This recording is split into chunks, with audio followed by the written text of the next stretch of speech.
अवधूत चिंतन श्री गुरुदेव दत्त।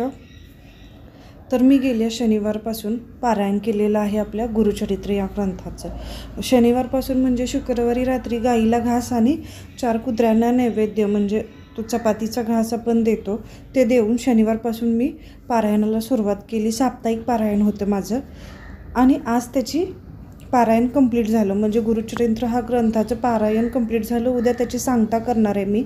तर तुम्ही पाहू शकता जो मी देवासमोर जो दिवा लावलेला आहे त्या दिव्यामध्ये एक छान असं फूल तयार झालेलं आहे। आता व्हिडिओमध्ये ते ठीकसे दिसत नाही आहे, अशा पद्धतीने मी मांडणी केलेली आहे। तर ग्रंथ हा मी गुरुचरित्रांचा झाकून ठेवलेला आहे आणि समोर स्वामींची मूर्ती, कलश अशा पद्धतीने केले आणि दिव्यामध्ये छान फूल तयार झालेलं दिसते।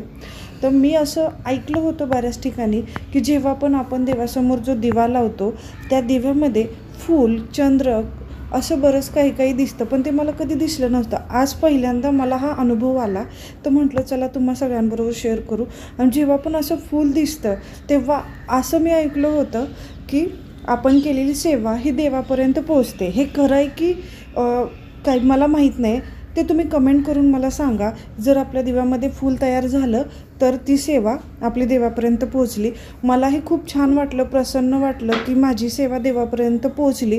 म्हणून म्हटलं चला व्हिडिओ करूया आणि तुमच्याशी हा सुखद अनुभव शेअर करूया। वेळात वेळ काढून हा व्हिडिओ पाहिल्याबद्दल धन्यवाद।